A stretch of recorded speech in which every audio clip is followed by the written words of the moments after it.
Hello, my name is Nick Bright, scholar of East Asian religions. And I'm Proven Paradox, a guy with a lot of questions. And you're listening to Bright on Buddhism, a podcast where we discuss East Asian Buddhism, answering listener-submitted questions from listeners just like you, and introducing concepts of Buddhism that you may or may not be familiar with in a casual, conversational setting. Enjoy. Hey everybody, quick disclaimer. Due to some technical difficulties, my voice might sound like it has low audio quality, but hopefully you can still understand what I'm saying and gain the information and the questions that I'm trying to ask and present. So sorry about that, but just be prepared. It'll sound kind of like I'm on a telephone line. Yeah, did the best I could with it, and I think it's still perfectly listenable, but you're gonna hear the audio quality, and there's nothing I can do about that part. So, enjoy the episode anyway, I hope. Hello and welcome to this week's episode of Bright on Buddhism. Today we have a special guest coming in for their first guest appearance. We have Rebecca Stover, who's one of my colleagues at the University of Illinois, and she specializes in library sciences. We're going to talk about some of her experiences with Buddhism scholarship and with library work and how all of that relates. And she's also spent a lot of time, it seems like, in India and doing pilgrimages to places like Bodh Gaya and visiting places like Sikkim, who will be very interesting for us to discuss. Rebecca, would you like to introduce yourself any further? Sure. So, as Nick mentioned, I am also a graduate student at U of I in library and information science. And then kind of within that, my specialties are religion, specifically Buddhism, and Japanese studies. Excellent. Well, we're happy to have you on. Thank you for coming on. So I guess to get started, what are some of the challenges for curating Buddhist materials for a Western audience, be it a scholarly audience or a non-scholarly audience? Yeah, so there's a lot of challenges, and it's kind of subdivided into a lot of different areas. I would say for English language Buddhist scholarship, the issues are supply. How much scholarship is there in English that we can get? Because there's usually not as much in English or published in America as there is, for example, in Japan for Japanese Buddhism, for Pure Land Buddhism, which I think you guys have talked about on a previous episode. And then budget is, of course, one of the kind of obvious issues, is that, you can only collect as far as your budget reaches, which is less of a problem for a big institution like U of I and more of a problem for smaller institutions, etc. And then you kind of get into non-English scholarship and kind of non-English material collections. And that kind of is its own kettle of worms, because usually that's done by specific area studies librarians. And it's just different based on the country. And there's a lot of really interesting instances of kind of foreign relations really affecting how we collect, because to kind of collect things from other countries, it's a matter of do they want to give it to us? Are they gonna tax us? What's gonna can we get there to collect it? Who are we gonna talk to? It's a whole thing. That's very fascinating. So it sounds like in the case of Japanese Buddhism in particular, it sounds like for one of the difficulties in collecting obviously is access and getting over there. And one of the things that I wanted to ask after hearing about that is, do you have any of those maybe foreign relations related issues when it comes to Japanese Buddhism? Because I would expect that from an issue of Americans trying to study or collect or ascertain materials from China. But what are the challenges specifically for Japanese Buddhism? For Japanese Buddhism, it's less of an issue, I guess, than in... Well, it's actually interesting. So, I would say if it's like widely available, or not even widely available, but just like available in Japan, it's not hard for us to get it, as long as, you know, you send someone over who speaks the language, has like some connections. It's not impossible. For like accessing temple libraries, just for doing scholarship, you probably need a letter of introduction, or like some kind of like, I think one of our professors mentioned, if you tell them like, oh, I'm a grad student at Harvard, they're like, ooh, Harvard, okay, yes, you can look at our temple library collections. But I feel like there's not really that many issues in Japan as far as things go.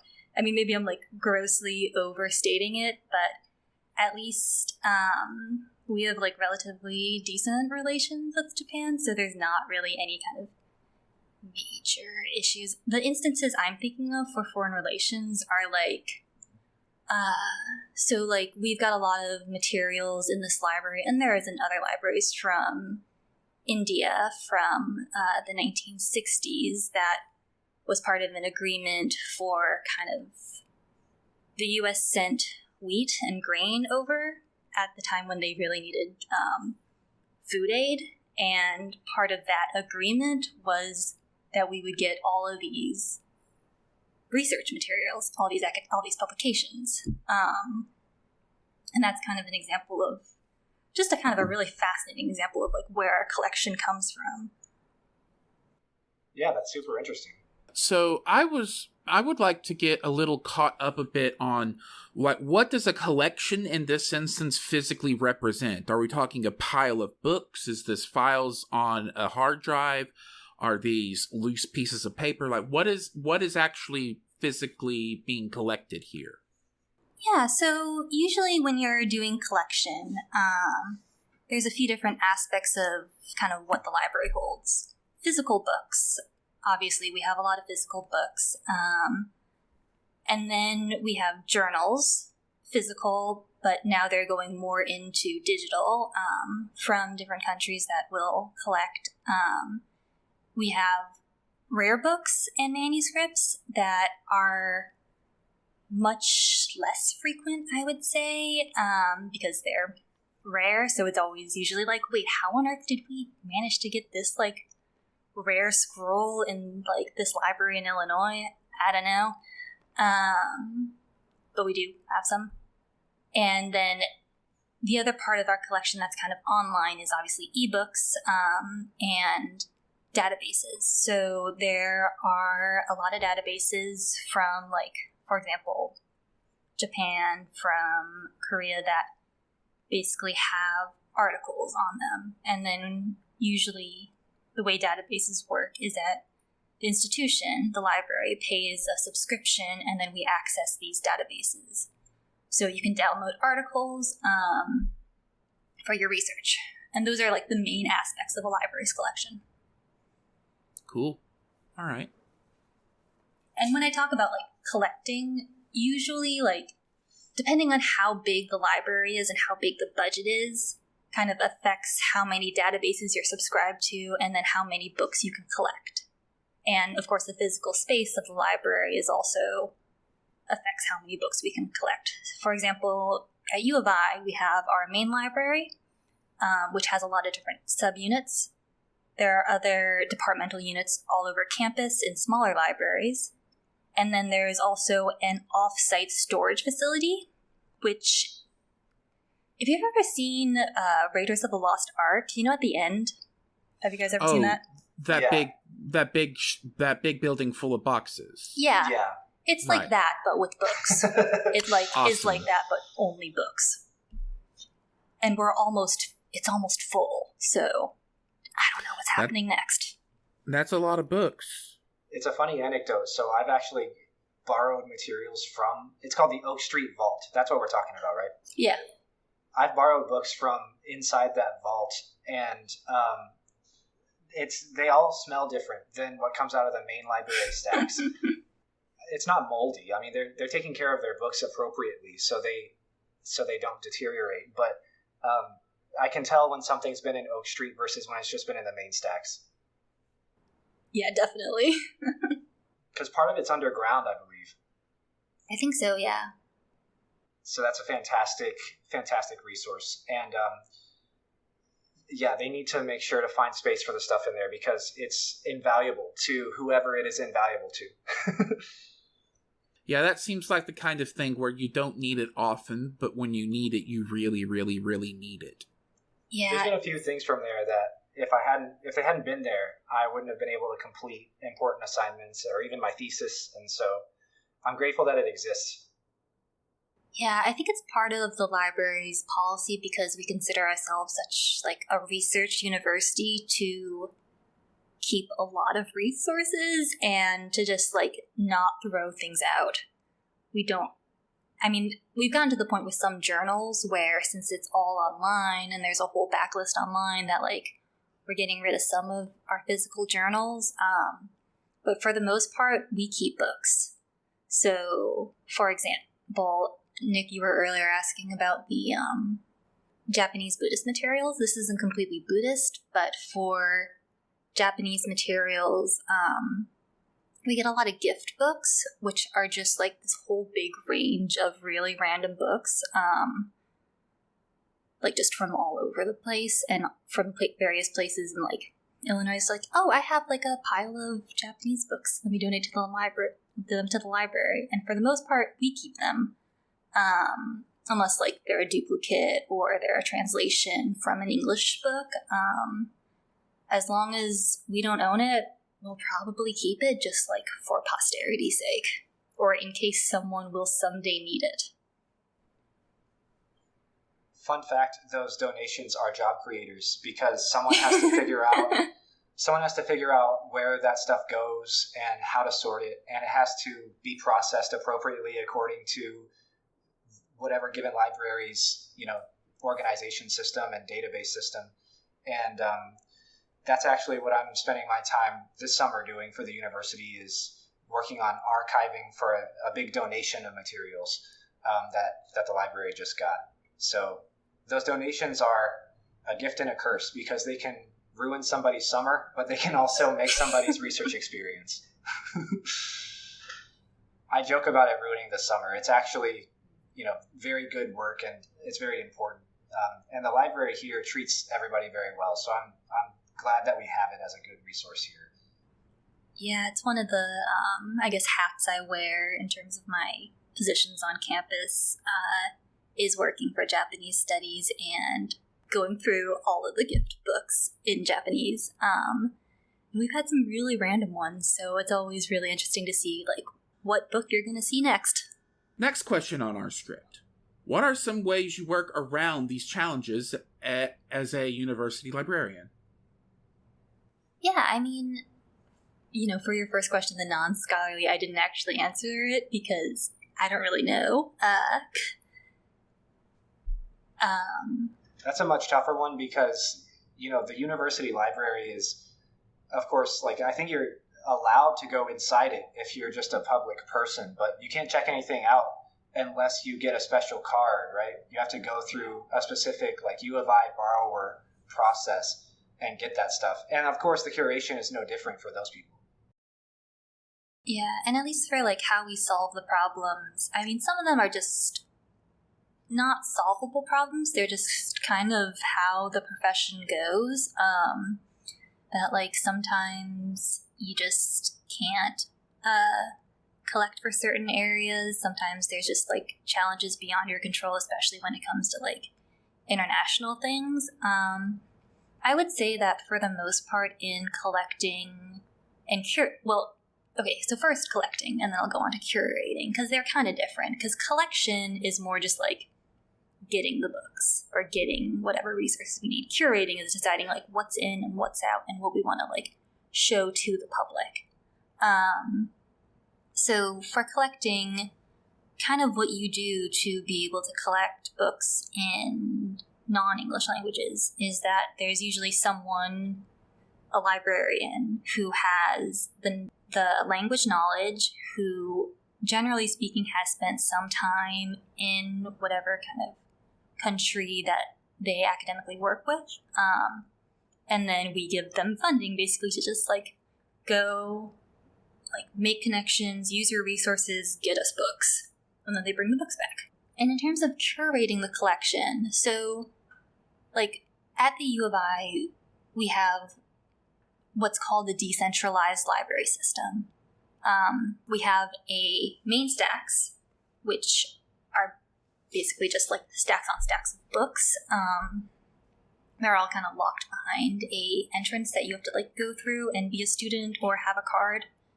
And then we have these departmental libraries that do not represent the entirety of the collection, but are kind of curated sub-selections of books kind of as a starting off point for researchers. So one of the libraries that I work in is the History, Philosophy, and Newspaper Library. And then we also cover religion and African American studies and Jewish studies and history of science. We have a very non-indicative name. But one of the things that I've done in that library while working there is go through our Buddhist collection and kind of decide what books I think should be on the shelf for someone who is coming in and being like, I want to research Buddhism. And to do that, I kind of just decided to put on a collection of like what I would deem essential sutras and kind of primary source materials in English. We don't really keep a ton of non-English materials in that library. So a collection of sutras, and then what I would personally deem like kind of some of the really essential works. So like a smattering of like philosophy, like some books about Japanese Buddhism, some about China, a few about Korea, a few about like just all over the place. And this was kind of just, I don't know, books I thought would be useful, like adding on to the ones that are already in our collection, and then also updating to have some of the more like newer scholarly works. And then in a lot of ways, it was like nothing too specific. So, for example, like you would probably put in like Nagarjuna's Mullamadhyamaka Karika, which is one of his really major works. And this is a Indian Buddhist philosopher from like the 4th century. But you probably would not put in one of his kind of lesser known works that not as many people study because it's very specific. And we can just maybe rely on the fact that like if people really want to study him, they're gonna get that book from the main stacks or from Oak Street.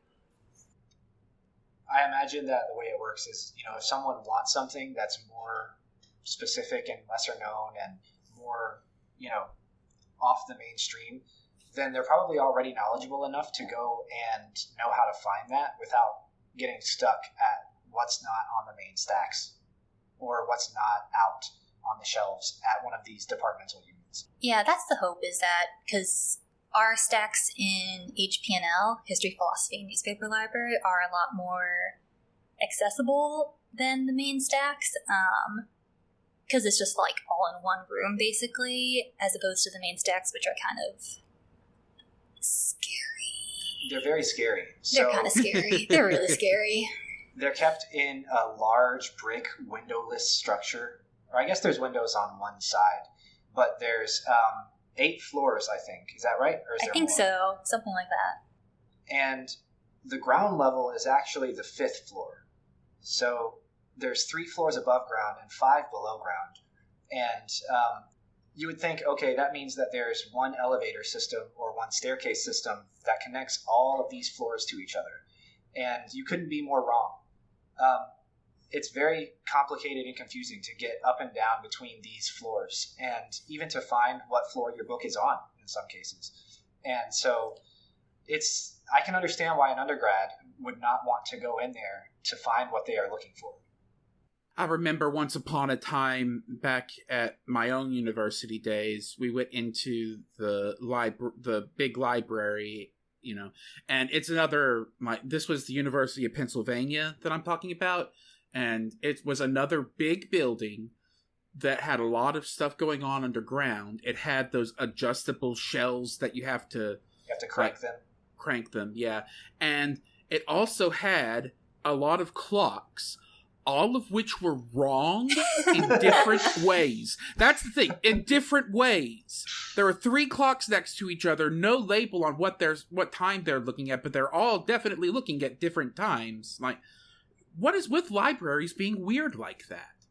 It's a very old way of doing kind of library construction, is that having that, like, centralized, inaccessible kind of main book area, because it's kind of like, there's this kind of, I mean, I'm not super well versed in, like, the history of library architecture, but I know that there kind of used to be more of an idea of, like, you put all the books in the center and you kind of guard them.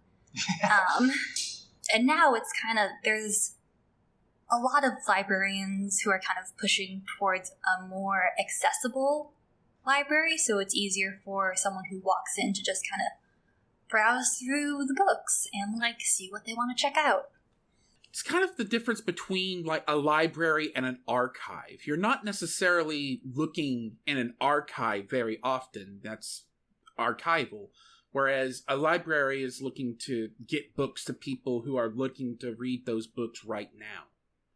Like, is that accurate? You know, I'm not a librarian, so I wouldn't know, but it seems like that's kind of the dynamic we're working with here.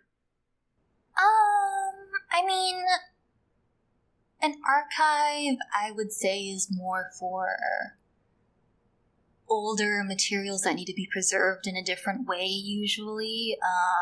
Okay. There's kind of a difference in the type of materials that they would hold, is more of, like, I feel like the technical difference. And I think this idea of, like, the library being something for people to use is something that's actually changed over time. We really think of public libraries as being places for people to go and use and whatever, but research libraries kind of traditionally are a little bit more, like, how do I say it, like, dragon-like about their knowledge. Like, we don't want to let too much of it go. Gotcha. Okay, that's definitely what I was looking at then. The place I was in was definitely a research library, because I remember they had, like, tomes. Some of these were big and, like, would be difficult to turn the pages, sort of thing. Still, libraries are always cool. It's just there's the ones that are cool because they're, like, repositories of knowledge for everybody to get to, and then there are ones that are cool because, like, something's off. It's like, I don't get the feeling this is a building I'm supposed to be in, and please fix the clocks. That's creepy.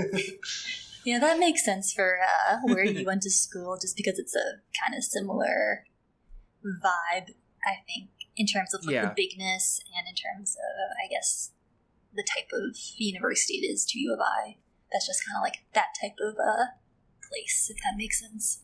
There also might be a sense of practicality to it. Because many people are used to places like Barnes & Noble, they kind of look at research libraries and they are like, this is not inviting, this doesn't make me want to read, this is not anything like that. But, you know, part of what research libraries are trying to do is maximize the amount of material they can collect in one place at one time. Because if budget is not a problem, then space is a problem, like we were talking about earlier. And if you're going to maximize efficiency of use of space according to a budget, it's not going to look very nice. I mean, there's not going to be easy chairs at the end of the stacks for you to, like, pick stuff up and read it right there.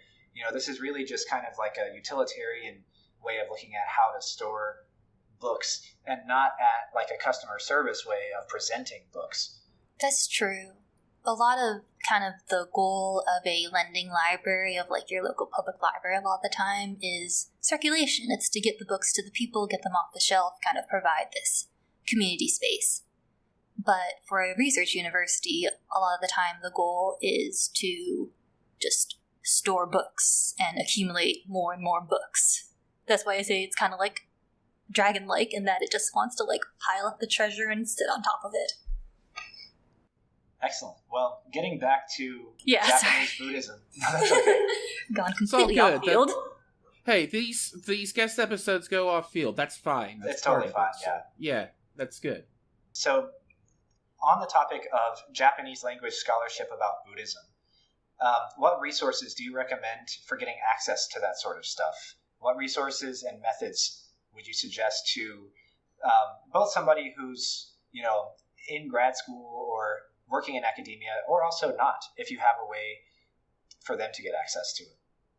Yeah, I mean, if you're working in academia, if you are affiliated with a university, I would say the primary thing that you want to do is talk to your librarian. Most, research universities, and a lot of universities in general, have someone who is the subject liaison for Japanese studies or for religion, sometimes associated with Buddhism.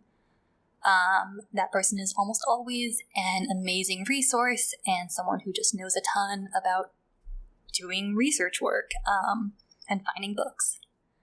The person who works here at the university and is Rebecca's boss has saved my life so many times on research for getting Japanese language resources. He is able to find stuff that should not exist, does not exist, and is not accessible to the United States, and still give it to me. And it's just there. He just kind of shows it to me, and it just magically appears out of nowhere. So definitely talk to whoever's in charge of your international studies or your area studies or your religious studies.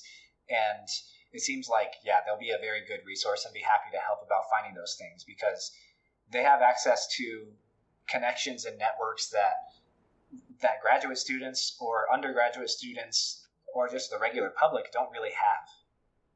Yes. If you are not affiliated with an academic university and you're still doing research, there are a few things you can do. Number one is look at the LibGuides for big research universities, because anyone can access these LibGuides. A LibGuide it's a library guide. It's a web page that kind of just gives you a lot of resources, tells you okay, there is this database, this guide recommends this book and this book, and there's tons of LibGuides. There are LibGuides for tons of subjects, and there are especially a lot of Japanese studies LibGuides, so it's a good jumping off point. All of the resources listed are not always accessible depending on where you are, who you're affiliated with, but some of them are. And some books you can always request through interlibrary loan. Even if you're at a small university, college, you can even request interlibrary loan books through your public library. So it's just a great resource to access books for specifically Japanese scholarship. So there's a lot of public access Japanese scholarship, actually, especially in Buddhism. So there's a few major databases. So Siny is a really big database. I think it's affiliated with the government of Japan or the Department of Education in Japan in some way, and also the National Diet Library. I'll give you some guides we can link to it too. But you can basically just look for a subject in it and you'll find some resources. They do not have any articles, full text articles directly on the site. However, they do link to full text articles in institutional repositories, which are a great resource. So it's a little complicated, but a lot of universities in Japan have what are called institutional repositories. An institutional repository is a place, it's not a physical place, but it's basically where the university can upload its publications. So if, for example, Otani University, which is a big one for Buddhist scholarship, they have a journal about Buddhism. They've got a few journals about Buddhism, to be honest. But they upload all of these journals about Buddhism in Japanese on their institutional repository, and anyone can access them. So it's just kind of a great place if you're looking for a article on purely Buddhism in Japanese and is very specific. You can just find it and it's accessible, which is great. For the purposes of writing my master's thesis, I made extensive use of I believe it was the Tohoku University Institutional Repository, because they have an entire specific curated collection, and I say curated like digitally curated collection on the specific figure who I was studying as part of the background research named Inoue Enryo. And we'll talk about him in a future episode, but essentially, without having to pay anything or do anything or even be affiliated with a university, I was able to, with knowledge of the Japanese language, go and download like upwards of 4 gigabytes of documents that were written by and about this guy on that institutional repository. And I'm sure that the other ones, just like Tohoku University, I'm sure that they also have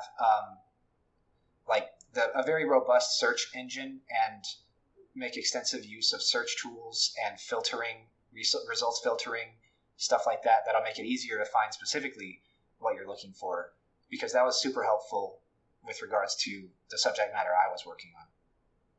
Yeah, there's also a database called IRDB, the Institutional Repositories Database, which allows you to kind of query all of the institutional repositories in Japan, basically.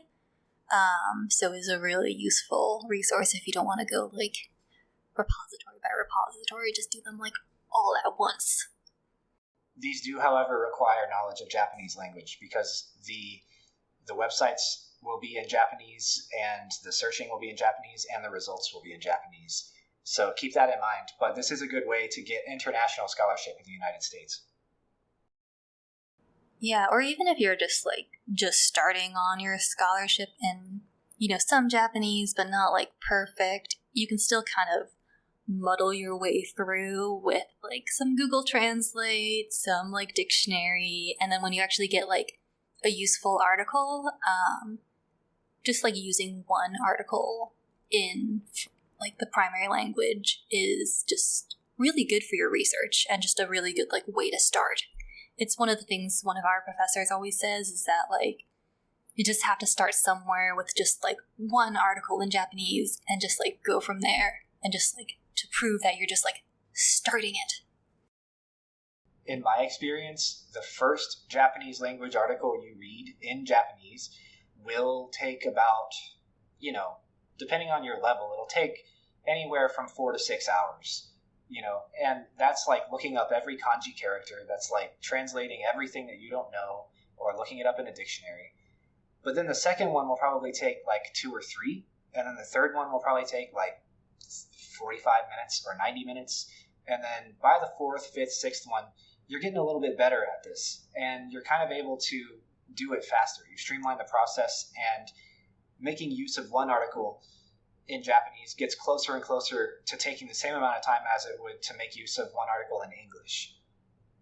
Yeah, and it's like kind of with English academic research is that as soon as you kind of learn the very subject-specific words, it just helps a lot. So the first time you read like a very complicated academic religious text and you're like, why are they talking about like ontology and soteriology? What do these even mean?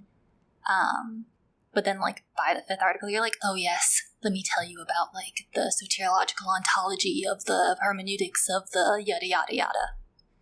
We encounter that a lot in Buddhism. We have a lot of big words in English scholarship about Buddhism, and also big untranslated words from Pali and Sanskrit that make this an interesting conversation. So yeah. It's all about learning the language for sure. So I would like now to transition to what we were talking about a little bit when I introduced you, but you have some experience traveling around in India, also living in Japan for a while, and you also told me once you had the experience of becoming a nun for a week, and you also have experience with Buddhist pilgrimages, and we'd like to talk about some of that stuff. So what can you tell us about your experiences with Buddhist pilgrimages using your trip to Bodh Gaya as an example? Yeah, so in college, I studied abroad for a semester in Bodh Gaya, which is in the state of Bihar in India, and it's kind of on the eastern side of India. So why don't you start by telling us a little bit about what's important about Bodh Gaya? So Bodh Gaya is basically where the Buddha got enlightened. I think you guys have gone through the origin story of the Buddha. So in Bodh Gaya, he sat beneath the Bodhi tree over the course of 3 watches in the night and became enlightened, and it was great. And that Bodhi tree is, in theory, still there. It is actually still there. They do have a tree. It is, I think, genetically related to the original tree, but I think it also got burned at one point. Long story, but there is this temple called the Mahabodhi Temple, which is kind of built around the tree, and people go on pilgrimages to Bodh Gaya. So it's usually kind of a cycle of pilgrimages. People will go to Bodh Gaya, they'll go to Sarnath, which is actually pretty close, which I've also been to, which is where the Buddha delivered his first sermon. And then people will also go to Lumbini, which is in Nepal and is his birthplace. And then they will also go to Kushinagara, which is where he died and achieved parinirvana. So a lot of times if someone's going to go on a pilgrimage in India, they'll hit all 4 spaces. But especially people will go to Bodh Gaya because enlightenment is the really important part. Don't tell the Buddha I said that. And yeah, Bodh Gaya is a really interesting place. It's really kind of dead in the off-season, if that makes sense. So, like, when I moved there, like, started living there in, I think it was September, there just aren't a lot of people around because it's hot and no one goes on pilgrimages while it's hot. And it's kind of funny. There's like this cycle of pilgrimages because people come from all over the world. So usually the people who are from like warmer countries come first. And then like it just kind of gradually goes towards like in December is only when like usually Americans come. And so in Bodh Gaya, there are a lot of different temples for different forms of Buddhism. So like there's a Japanese temple, there is a Thai temple, there is where I stayed, which was called the Burmese Vihar. And each of these are kind of for their different countries. There's a lot of places where like if you're from like X place, you'll stay in the place built for like X people, if that makes sense. So these temples will house people from that place for the purposes of the pilgrimages? Yeah, some of them. So a vihar is usually like where you stay. And then a temple is where you just kind of go hang out. Not always, but like there's a lot of them that are kind of like that, where they kind of have a vihar and then they also have the temple and they're a little separate. Interesting. So what can you tell us about the actual site of Bodh Gaya? It's a kind of small town. Basically, there is the Mahabodhi Temple, which is in kind of the center-ish, and a ton of people are there. People are doing full-body prostrations and circumambulating around the temple. So a full-body prostration is like, well, we can't demonstrate because we're on a podcast. But you kind of have your hands together and you kind of do like the heart, head, above your head, etc. And then you kind of go down and like do your full body on the ground, and then you go like up again. And then you kind of do that across the entire length of the temple. So there's like an inner kind of circumambulation, and then there's like an outer, and there's a lot of like smaller statues, etc. There are a lot of statues of different figures within Buddhism, and something really interesting about the statues is that a lot of them have had their heads cut off, and not all of them have been replaced with a right head. Because, long story, invasions, etc. And then inside the temple, there's a Buddha statue, and that's where there's usually a humongous line, depending on, what time you get there, how early in the season it is. And people will go there, they'll, do their bowing. You can get your mala blessed. And then of course, when you like walk around the temple, there is like a Bodhi tree, and people will like sit there, meditate, and then in some cases, like leaves will fall. And I think someone told me at one point that it was like lucky if a leaf fell and you caught it, but it's not if you just pick up the leaf off the ground. Don't quote me on that, because I think someone just told me that, and I don't know if it's true. That's still interesting. So, based on your experience there, what is the doctrine and what is the meaning behind pilgrimage in the context of Buddhism? Because we have listeners who are going to be perhaps Christian or Muslim or Jewish, and that group of religions has its own particular pilgrimages for its own particular reasons. But we haven't talked about Buddhist pilgrimage as a concept in Buddhism yet. And so what's the idea behind doing this? What is the religious meaning behind going to those specific places? Yeah, I mean, I think merit is a big one. So kind of going there and kind of walking in the steps where the Buddha walked is very like meritorious and kind of good karma.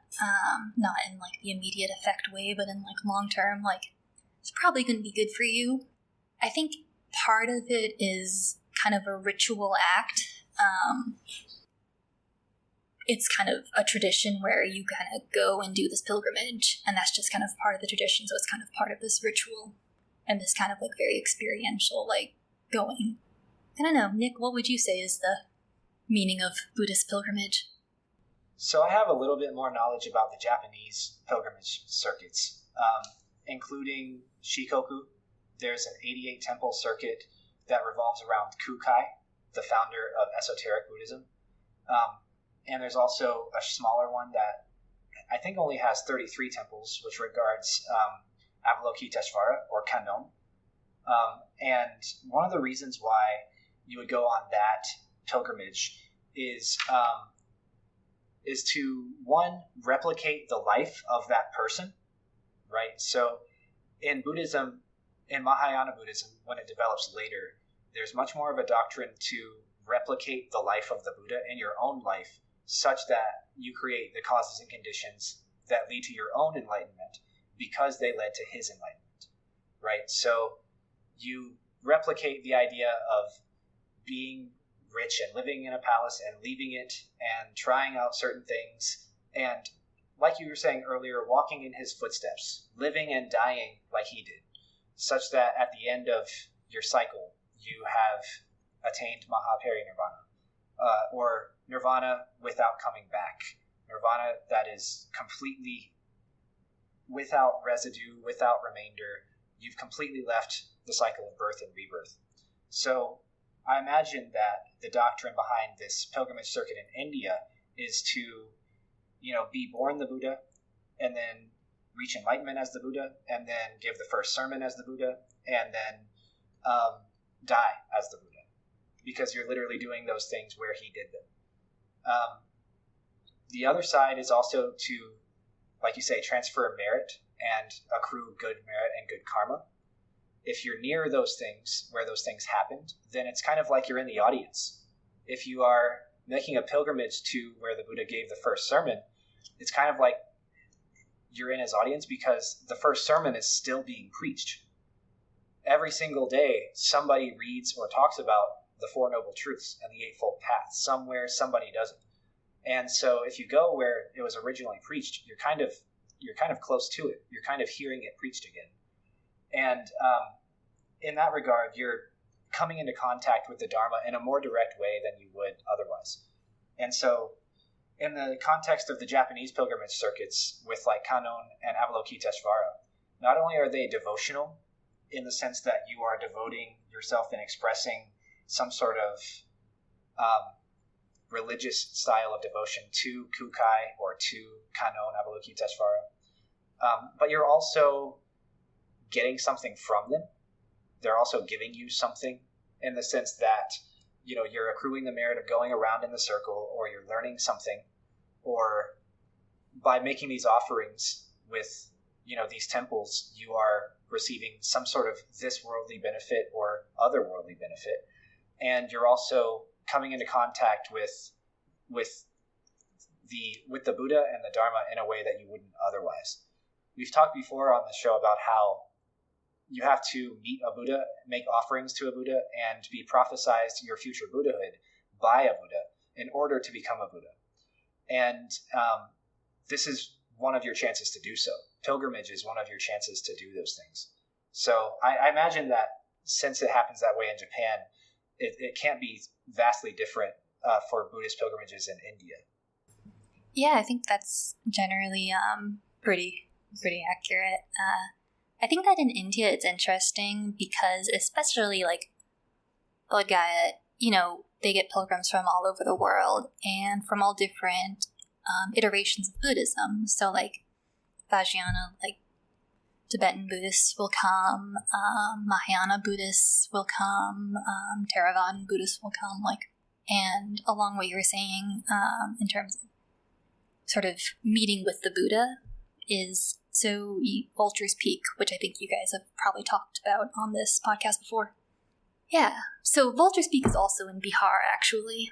And something that a lot of people do and that we did while we were there is you recite a sutra on the top of Vulture's Peak. So you are kind of very much metaphorically, well, maybe actually, who knows, meeting with the Buddha and the host of Buddhas that kind of assemble at Vulture's Peak all the time. Vulture's Peak is an interesting site because there's a lot of doctrines and a lot of different kinds of Buddhism which regard the Dharma as being constantly, always, unceasingly preached on Vulture's Peak. And they'll differ on what's being preached there and why, and they will differ on where Vulture's Peak actually is. Is it right here above us all the time, wherever we are, or is it actually the place in India? But regardless, going to Vulture's Peak, I'm sure, and reciting a sutra has the aspect of good karma and merit, but also preaching the Dharma as the Buddha on the peak. And also probably, being in the audience when he's preaching or hearing the preaching. So that sounds really interesting. I have no doubt that that's probably a popular detour on the pilgrimage circuit to go see Vulture's Peak and to do that. Yeah, I mean, it's pretty close to, it's in Bihar, so it's relatively close to Bodh Gaya, and Sarnath is also actually pretty close, so if you only have time for one general destination, you can hit all three of those in kind of one go. Just some travel advice. Speaking of travel advice, we haven't really dwelled on this much in this explanation, but for listeners who aren't familiar with Bodh Gaya, look up pictures. There are some incredible statues and temples in this area that are kind of getting we're selling it short. I've just looked up what that big statue of the Buddha, plus the one of him sleeping, and then I saw just looking through, just Googling Bodh Gaya got me to a lot of really impressive art at the site. And something that's really cool about Bodh Gaya is that because they have these temples from all over the world, is that each temple is very emblematic of its home country. So awesome. The Japanese temple will look very Japanese, but then the Bhutanese temple looks completely different, but very of the country. So it's kind of like seeing a whole world of temples in one place.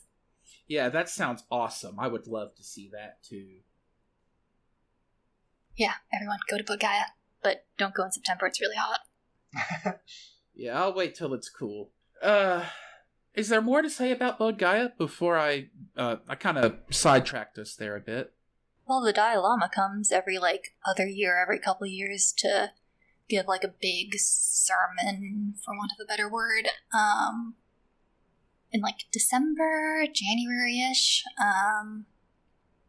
which is always interesting. He's kind of a cool dude. Yeah. Yeah.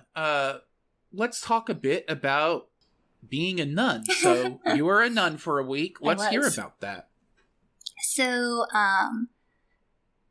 okay, to give a bit of background, the way that the program I did in Bodh Gaya worked is that we basically lived temple life and kind of very monastic life. So just kind of being there, you took kind of the 5 basic vows of like no lying, no killing, no stealing, no violence. Yeah, I don't know if that was officially one of them. I thought that kind of fell under murder. Right, yeah. Wait, lying, killing, stealing, sex. Oh, intoxicants. No intoxicants. Right. Okay. So that was like kind of the basic ones that you kind of had to do to just be there. And then the way it was kind of divided is that we did kind of 3 parts. The first part was that we studied with Theravadan nuns and a Theravadan ex-monk, actually. And then the second part was that we studied with the Zen monk. And then the third part was that we studied with 2 people, actually, with a Tibetan, well, I think Indo-Tibetan, well, of that tradition monk, and then also with a Tibetan Tolku, which was its own kind of fascinating bit, because he was kind of a incarnation of an enlightened being, and had quite the following of kind of people who went with from place to place. I'm totally sidetracked. Anyway, so the first iteration is studying with Theravadan nuns, and it's traditional in parts of Theravadan Buddhism, so where one of the nuns was from in Myanmar. It's kind of traditional for especially children, but also adults, to take vows and to live as a nun or as a monk for a short amount of time, be it like a year, a couple days, a week, a month. So we all had the opportunity to do that if we wanted to. And I was kind of like, yeah, why not? So you have to take, at least what we did is you take 5 additional vows. I'm going to blank on all of them right now. I believe that they are like... No makeup. No handling money. No handling money. No eating after noontime. Yeah, that one was rough. Ooh, that sounds rough. Yeah, no jewelry, which might have fallen under the no makeup. I know that in Mahayana, one of them is no sleeping on a raised bed. It wasn't that. There's one about storing food. No storing food. I don't remember if it was that one or not. Obviously, I'm not that great of a nun. I know that... I don't know if this was an actual rule or just something that was kind of the custom, but you definitely had to be fully clothed at all times in kind of your traditional nun, in your like robes, basically. And there are, I think, aspects of the robes that you kind of, that are, like, there's no buttons, which I'm not sure if was a traditional bit or a vow bit or just like how it works. Anyway, so part of sort of taking these precepts, I think is what they were technically called, the vows, was that you take them, you kind of have to abide by them for however long, and then there's kind of like an initiation ceremony in, and then kind of an out initiation, de-initiation ceremony at the end. And then, of course, we all shaved our heads, as one does when one is a nun or a monk. And then you kind of wear the traditional robes, and just kind of exist as a nun. And then part of the program, which I kind of meant to mention earlier, is that you do morning meditation at 5:30 a.m., and then you do evening meditation at 5 p.m. So it was a lot of meditating. That seems like a big thing for Buddhist monks. I don't know. Yeah, they're kind of known for it. Yeah. Seem to spend a lot of time at it. So what did you do in between the morning and evening meditations? Did you do begging? Did you do sutra study? Did you do... Well, we had classes. Oh, good. So you had... Because this was part of your study away. Yeah, I was technically still in college, so I did have to, like, complete some classes. But you had to wear the robes to class. Yeah. So, had to wear the robes to class. So I was taking... So we had a class on, like, meditation. So obviously part of that was going to meditation and doing meditation, and then part of that was reading about meditation traditions. I took a class on Buddhist philosophy, and then I took a class on Hindi. So most of the morning was just taking classes. So you'd wake up, you would go to the Buddha hall, meditate, and then you weren't allowed to talk until after breakfast. So silent breakfast. And then classes started, did all your classes, had lunch, and then after lunch was, that was like Hindi discussion session. So you had a class in Hindi and then Hindi discussion session. And then the afternoons were pretty free until second meditation. So we would do homework, hang out. We had like one board game. And so there was no internet, and we weren't supposed to have cell phones. So, and there wasn't really service anyway. So no internet, no cell phones, just kind of reading, doing homework, exploring Bodh Gaya, that kind of thing. Did they ever tell you what you were supposed to be meditating on? So we would have, like, instructions kind of for meditation. So at least when we were doing our kind of Theravada meditation, let's see, it was mostly just, like, kind of breathing in and out, eyes closed. You're kind of supposed to count up to, I believe, 8, and then start over, but not to focus too hard on the numbers, just kind of, like, let them exist without kind of focusing on them too much. And then depending on what day it is, you would do like kind of a meditation on like there was a meditation on death that we did, which the nun that taught me said never do it before bedtime because you'll have bad dreams. And then there was one on like, the like may all beings be well and happy, and kind of going through and reciting like may all beings, like tall, small, and medium, big, short, and medium be well and happy, and kind of going through that whole cycle of like, may those who have many rebirths and also those who may have no more rebirths be well and happy. The like metta sutta, I believe we recited. So metta is kind of like loving kindness, which was kind of a big thing that we studied. And then after meditation in the evenings, the nuns, at least for that week, would meet with our teacher nuns, and they would kind of give us instructions and just kind of talk and like answer any questions that we had. That's really fascinating. That sounds like a very interesting experience, and I hope that I get to do the same thing someday. How long were you doing this? So I was a nun for a week.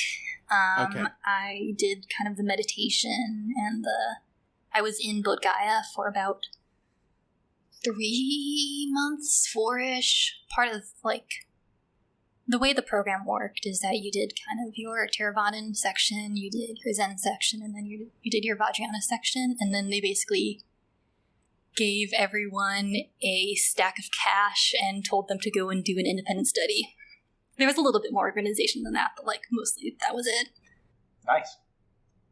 And so we went out and did an independent study, and I went to Sikkim for a month. And then came back, wrote a 20-page paper, turned it in, got a grade, went home. It's good that you bring up Sikkim, because that's the next question on the list.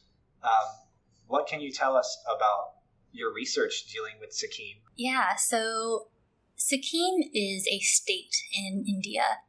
It became a state in, I believe, 1974, I want to say, or somewhere thereabouts. It is very small. I think it is either the first or the second smallest in India. And it is located in between Nepal, Bhutan, and Tibet. And I believe the south is India.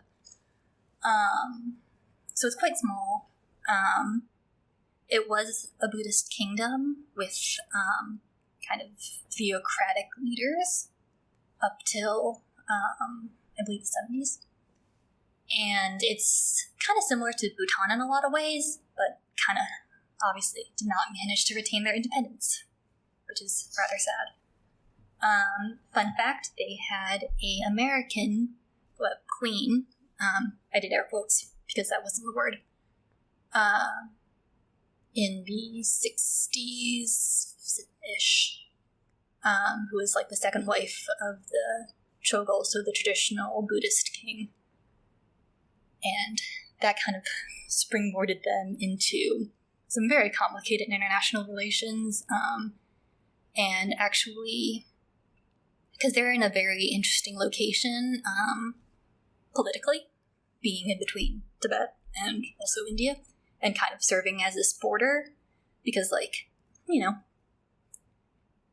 Chinese-Indian relations have gone up and down, and especially in that kind of era of when they were incorporated into India. This was actually an armed incorporation.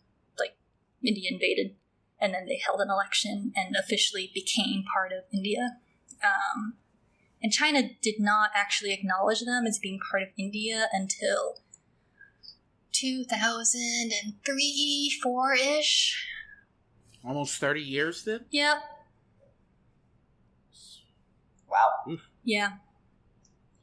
So you were saying that Sikkim did not become officially recognized as a state of India by China until 2003 or 4.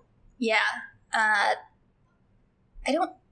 So my history is a little fuzzy, but there was a really interesting circumstance in the early 2000s where I believe a Tibetan Tulku, I want to say, escaped China or / Tibet and like took refuge in Sikkim in one of the traditional monasteries called Runtek.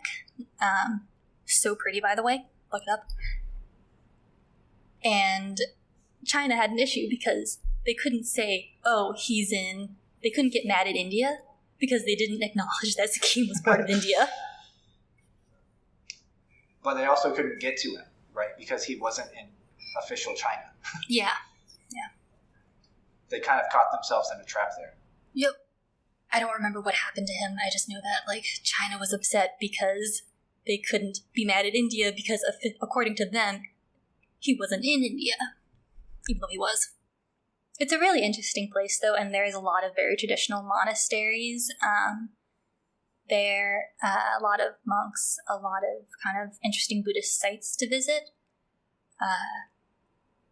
And then, because it's all within the kind of similar Buddhism, similar lineage to Tibet, because those regions are so closely intertwined. Was there a considerable influence of Tibetan Bon on the religion in Sikkim in the time period that you researched?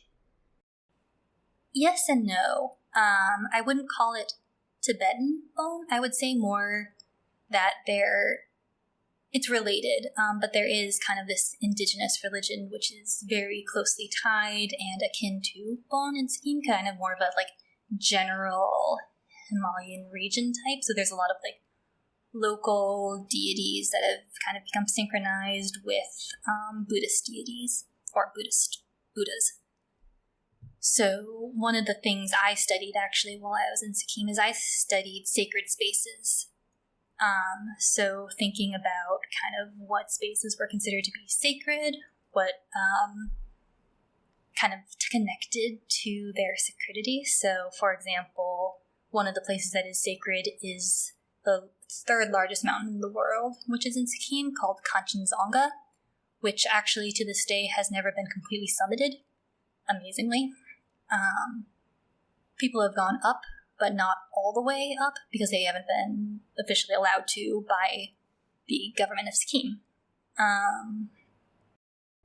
Because it's a holy site, right? Because it's a holy site, and because there is kind of a god of Kanchenjunga that like kind of inhabits the mountain. And I think that Kanchenjunga has to a certain degree been synthesized with Guru Rinpoche or Padma Sambhava, who's kind of the big important one in Sikkim. That's really fascinating. Is there anything else that you want to talk about, that you wanted to mention about anything we've talked about so far, Rebecca? Not particularly. Go to Sikkim. It's really, really, really, really pretty. It sounds like it. It sounds like it's really mountainous, and it sounds like it's really gorgeous. It is very gorgeous. If you're going to go anywhere, go to Sikkim. Also because, I mean, So because India kind of took it over at a certain point, they actually also like inserted a bunch of money into Sikkim kind of for general like development, which means it's really nice. Excellent. All right, well, we'd like to say thank you to Rebecca for coming on and discussing library sciences, her experiences as a Buddhist pilgrim in Bodh Gaya, and her experiences as a nun, and also sharing some of her knowledge about Sikkim and the interesting political situation that it has experienced over the last 50 years. Thank you so much for coming on, and we hope to have you on again sometime. Yeah, thanks for having me. It's been fun. All right. Thank you for listening, and we'll see you next time. My name is Nick Bright, scholar of East Asian religions and the voice of Hearer. And I'm Docs, editor, question asker, and voice of Hermit. And this has been Bright on Buddhism. Thank you for listening. If you like our podcast, or if you have a question you'd like us to discuss, we'd love to hear from you. Please consider leaving a comment or review, subscribing, or joining us on social media. Email us at bright.on.buddhism@gmail.com. Tweet us at brightbuddhism. And join us on our Discord server, the Hidden Sangha, link in description. As always, citations and resources for this episode can be found in the show notes. Thank you. See you next time. Thank you very much.